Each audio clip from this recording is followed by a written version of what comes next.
Salve rapaziada, tudo bem com vocês? Espero que todos vocês estejam bem, em paz, com saúde e que todos se conservem assim, para que em breve nós estejamos juntos novamente.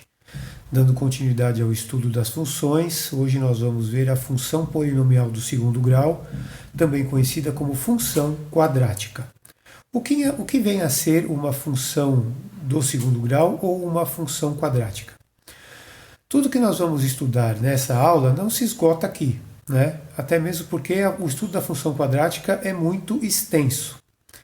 Então, vamos lá. O que vem a ser, qual é o conceito de função polinomial do segundo grau ou uma função quadrática? Qual é a definição?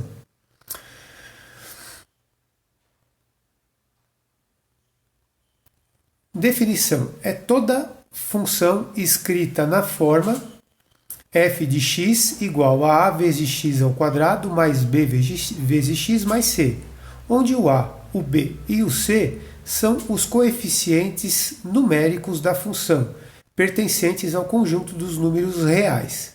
E o a obrigatoriamente deve ser diferente de zero, porque se o a for igual a zero, a função ela será uma função do primeiro grau, já que 0 vezes x ao quadrado, o termo x ao quadrado some. Neste caso, o que sobra, b vezes x mais c, é uma função do primeiro grau, porque a variável x estará sendo elevada ao expoente 1. Exemplos. F de x igual a 2x ao quadrado mais 3x mais 5.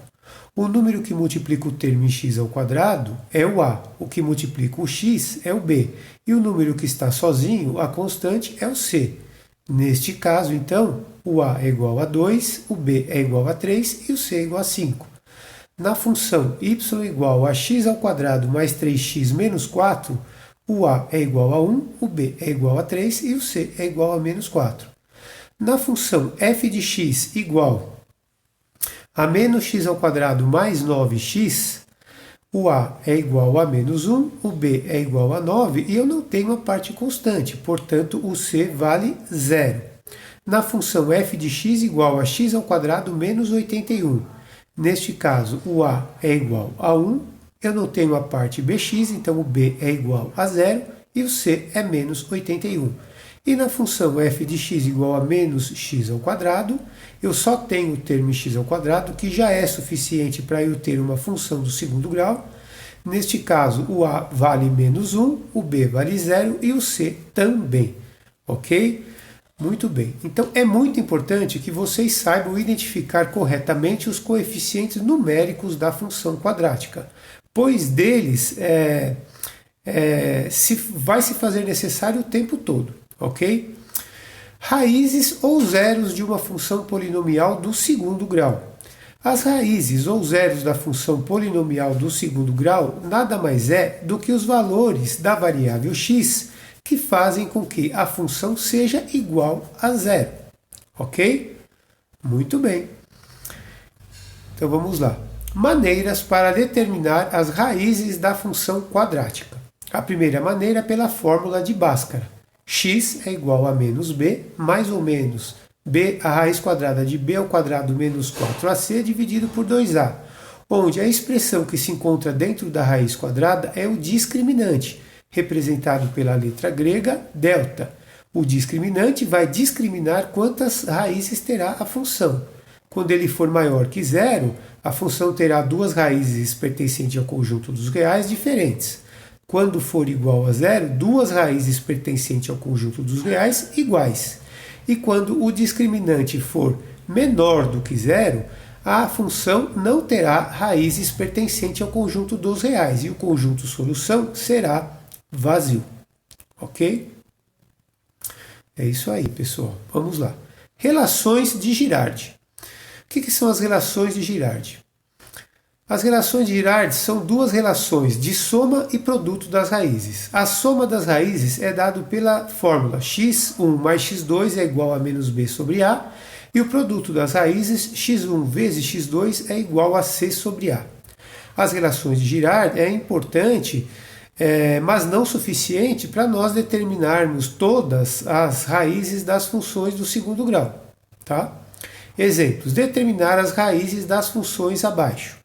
f de x igual a x ao quadrado menos 7x mais 10, onde o a é igual a 1, o b é menos 7 e o c é 10. Substituindo esses valores na fórmula do discriminante, b ao quadrado menos 4ac, menos 7 ao quadrado é 49, 4 vezes 1 vezes 10 dá 40, 49 menos 40, o discriminante dá 9, ok? Então, como o discriminante é maior do que zero, a função terá duas raízes pertencentes ao conjunto dos reais diferentes.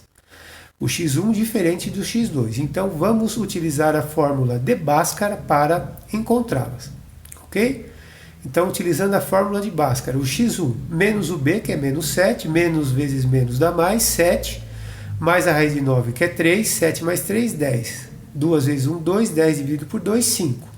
E menos 7 dá 7, menos 3, que é a raiz de 9, dá 4, dividido por 2 dá 2. Então, o conjunto solução é 2 e 5, ok? Vamos fazer o mesmo exercício pelas relações de Girardi, ok? Vamos lá. Soma das raízes, x1 mais x2 é menos b sobre a. Então, menos 7 dividido por 1, 7 dividido por 1 dá 7. E o produto das raízes, x1 vezes x2, c sobre a, 10 dividido por 1 dá 10. Que dois números somados dão 7 e multiplicados ao mesmo tempo dão 10. Então você pode ir testando 0 mais 7, 1 mais 6 e 2 mais 5. Né? Ambos dão 7, mas o produto deles dão 10? Somente o 2 e o 5. Então, 2 mais 5 dá 7, 2 vezes 5 dá 10. Então, o conjunto de solução bateu 2 e 5. Ok? Beleza. Então, vamos lá. Vamos fazer mais um exemplo. Exemplo B. A função g de x é x ao quadrado menos 6x mais 9, onde o a é igual a 1, o b é igual a menos 6 e o c é igual a 9. Substituindo na fórmula do discriminante, menos 6 ao quadrado, menos 4 vezes 1 vezes 9, menos 6 ao quadrado, 36, menos 36, o discriminante dá 0. Como o discriminante é 0, eu terei duas raízes reais e iguais, ou seja, o x1 será igual ao x2. Né? Percebam que quando eu faço mais a raiz de 0 ou menos a raiz de 0, é indiferente no resultado final das raízes, ok? É isso aí. Então, sempre que o discriminante for igual a 0, as duas raízes serão iguais. Não havendo a necessidade de calcular o x2 se você já calculou o x1, ok? Muito bem. Utilizando as relações de Girardi, soma das raízes. Menos 6 menos menos 6 sobre 1, vai dar 6 sobre 1, que dá 6. Então, que dois números somados dão 6 e, ao mesmo tempo, multiplicados dão 9. 3 e 3. Então, 3 mais 3 dá 6 e 3 vezes 3 dá 9. Então, eu mostrei para vocês que realmente o conjunto de solução da função é 3, ok? Então, o 3 é o único valor de x que faz com que o y dê 0. Para a função do item C, menos 2x ao quadrado mais 6x menos 9. Substituindo os valores dos coeficientes na fórmula do discriminante, 6 ao quadrado 36, menos 4 vezes menos 2 dá 8, vezes menos 9 dá menos 72. 36 menos 72 dá menos 36. Como o discriminante é negativo, é impossível extrair a raiz quadrada de um número negativo, não existem raízes reais. Logo, o conjunto solução é vazio. Tá? É isso aí, pessoal. Muito bem, então nós vimos as raízes da função quadrática, beleza? Então agora, o que nós vamos ver? Agora nós vamos ver, vamos lá, o gráfico da função do segundo grau. O gráfico da função do segundo grau é uma cônica chamada parábola. Cônicas são figuras geométricas planas definidas a partir da intersecção de um cone duplo de revolução com um plano. As figuras que podem ser obtidas nessa intersecção e que podem ser chamadas de cônicas são circunferência, elipse, parábola e hipérbole. Na figura que nós estamos vendo, a primeira imagem aí é um cone duplo que está sendo intersectado por um plano paralelo ao eixo geratriz do cone, né? Então, essa figura é a parábola, tá bom? Todas essas figuras geométricas planas, elas serão estudadas com mais aprofundamento na geometria analítica no terceiro ano. A concavidade da parábola. A parábola pode ter a concavidade voltada para cima ou voltada para baixo. O que determina sua concavidade é o valor do coeficiente numérico A. Quando A maior que zero, a concavidade da parábola estará voltada para cima. E quando A menor que zero, está voltada para baixo, como mostra as figuras aí, ó. Então, quando A é positivo, a parábola tem a concavidade para cima. E quando o A é negativo, a parábola está com a concavidade para baixo. Ou seja, quando A é positivo, a parábola sorri. E quando o A é negativo, a parábola faz careta, fica triste. Tá? Uma bela analogia para você nunca esquecer. O A positivo sorri e o A negativo fica triste.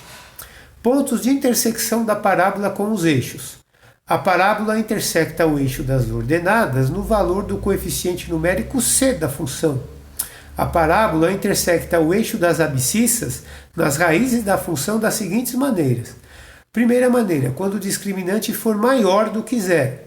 Neste caso, como tem duas raízes pertencentes ao conjunto dos reais diferentes, ela intersecta o eixo das abscissas em dois pontos diferentes. Quando o discriminante for igual a zero, a parábola intersecta o eixo das abscissas em um único ponto, já que o x1 é igual ao x2. E quando o discriminante for menor do que zero, não existem raízes pertencentes ao conjunto dos reais. Logo, a parábola não intersecta o eixo das abscissas. Ela não chega nem a encostar no eixo das abscissas, como mostra as figuras a seguir. Ok? Vamos lá. Observe, quando o discriminante é maior que zero, a parábola intersecta o eixo x em dois pontos diferentes. Quando o discriminante é igual a zero, a parábola tangencia o eixo x, ou toca em apenas um ponto no eixo horizontal, que é o eixo x. E quando o discriminante é menor do que zero, a parábola não chega nem a encostar no eixo das abscissas, tanto com a concavidade para cima quanto com a concavidade para baixo.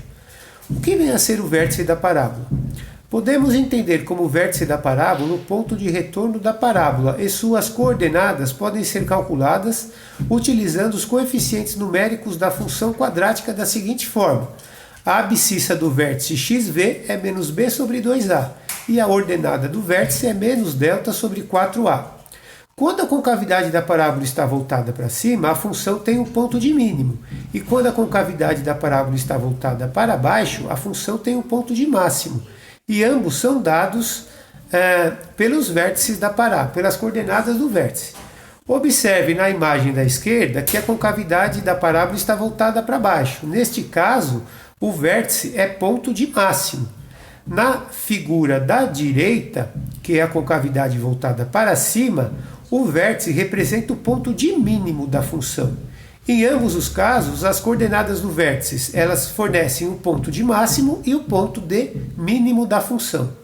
Ok, pessoal? É isso aí. Espero que vocês tenham aproveitado, tenham gostado da aula. Obrigado pela atenção. E muito rock and roll.